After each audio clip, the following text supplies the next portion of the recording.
Hello everyone, welcome back. If you can't tell by my shirt, I'm going to be talking about Nightmare Before Christmas today. So if you don't know what Nightmare Before Christmas is, it is a stop-motion animated musical film made in 1993. And it really displays the amazing talents of Tim Burton and Danny Elfman. Tim Burton produced and wrote the story of Nightmare Before Christmas, and Danny Elfman is the voice of Jack, and he actually wrote all the songs within that movie, and he also played other characters, minor characters, like he sang for them and kind of just added a different tone with these characters. So they are two really important pieces in this movie, and there are lots of fun themes going on in this movie. But first I'm going to talk about the history of Night Before Christmas. So first originated as a poem, actually written by Tim Burton, and at the time Tim Burton was an animator at Walt Disney Productions, and they decided to collaborate on the poem and make it into, they were thinking just like a 30-minute little segment or a short film, something like that, but they decided this is going to be a huge film. I mean, there's so much to talk about within this film, and I'll get to that later. But Disney released this film through Touchstone Pictures because of the really dark underlying tales and tones of the movie. It's kind of dark for a kid's movie. I've always liked it growing up because my birthday is Christmas Eve, and I watch this movie on my birthday every single year, and I feel like I can really connect to it in lots and lots of ways. But I can kind of see how it might be a little too scary and a little too dark for some children. But even though Disney released it under Touchstone Pictures, they later reissued it by Walt Disney Pictures later on. So that's great. But even though it does have its dark intentions of this movie, because it is placed in a Halloween town, and you know, when they're in Halloween town, it's a little dark and scary. You know, they love Halloween. That's what they do all year round, is think about Halloween and plan for Halloween. And, you know, as the mayor always says, I have the next plans for next Halloween. And, you know, when the main character, Jack, kind of, you know, he gets tired of the same old thing. He gets tired of always planning for Halloween and always doing this, always doing that. And he kind of, and through one of his songs, he kind of feels like he's not really part of it anymore, because even though he's doing his job, he feels as though he's not even mentally part of it anymore, because he's just so bored with it. You know, it's like when you do the same thing every day, sometimes and get really, really boring, you just don't want to do it anymore. And he kind of feels like, I always, you know, plan and celebrate for this holiday for one day, and I want to try something new. And when he finds Christmas Town, he kind of thinks, oh, I could do this so much better than, you know, Santa Claus does. And things that are different are very attractive to people. I think that's one of the best themes in this movie, is that different is good. It doesn't mean just because you're not good at something, just because someone's doing something different, doesn't mean it's not good. Even though Jack doesn't really end up making Christmas as great as he wanted it to be, something different than what you're doing is actually really, really good. And it's good to have diverse ideas and voices, especially within films and within real life as well. So that being said, I also think Sally, okay, that's Sally. I also think Sally also portrays the ideal that you really need to go for what you believe in, and you need to share your voice because it needs to be heard. You know, Sally's a very shy girl, and she's kind of like a shy teenage girl. Like, she wants to get out and she wants to be free, but at the same time she's very, very shy around Jack because she kind of has a crush on him. But I also feel like she adds a lot of culture and a lot of common sense to the Halloween town that nobody else has.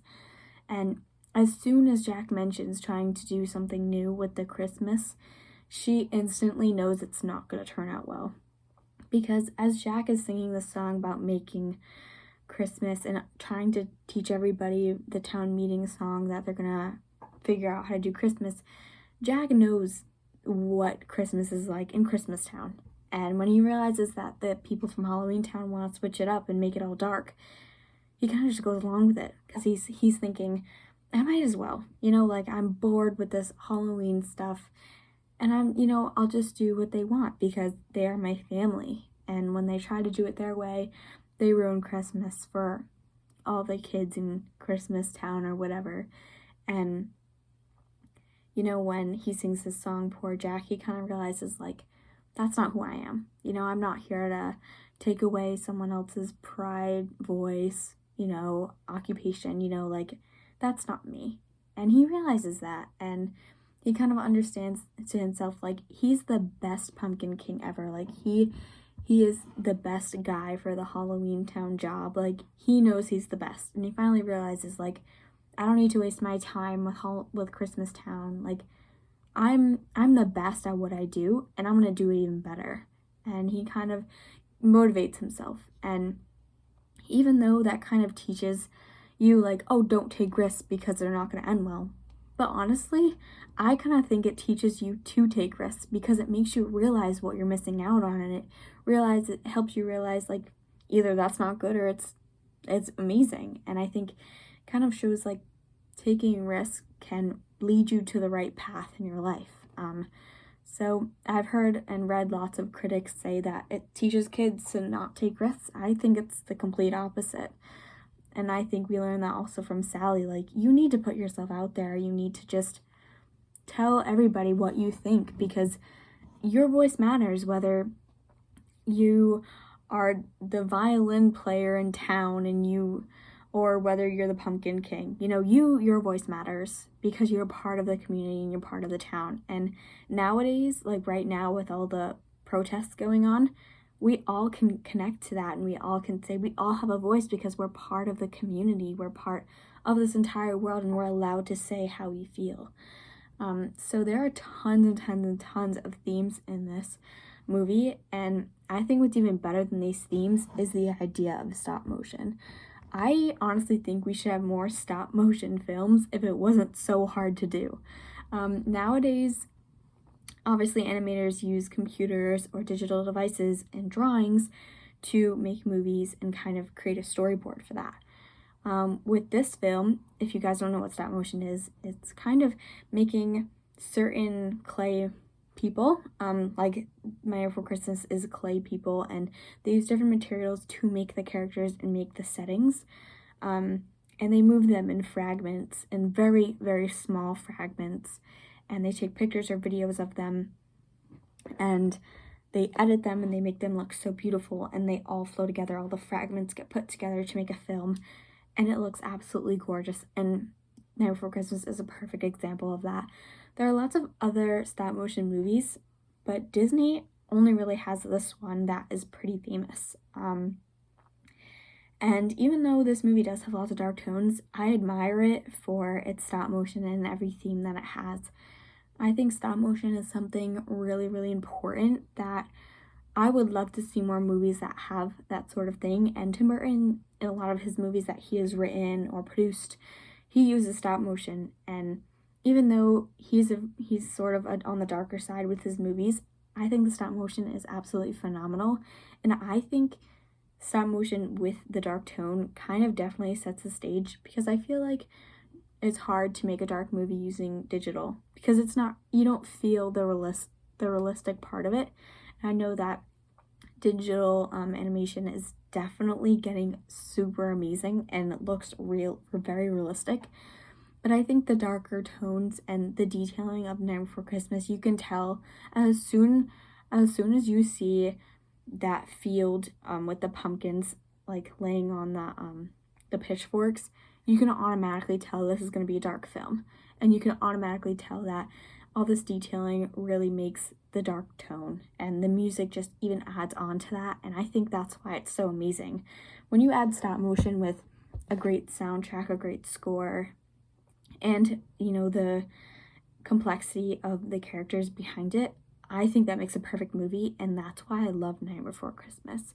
I've been watching this movie ever since I was very, very young, and I didn't really, the dark tone of it didn't really get me when I was a kid. I definitely know that it can affect kids, you know, the darkness, the scariness, but I didn't really look at that when I was growing up. I kind of thought, this guy's really cool, and he's just trying to fit in. He's trying to, you know, find where he belongs in this world. And the animation and the stop motion is just so beautiful all together. And I watch it, my birthday is on Christmas Eve, so I love watching this movie on my birthday, and I watch it all the time, whether it's near Halloween or Christmas. I think it's an everyday movie. You know, lots of people think, oh, well, I can only watch that on Halloween. Oh, well, I can only watch that on Christmas.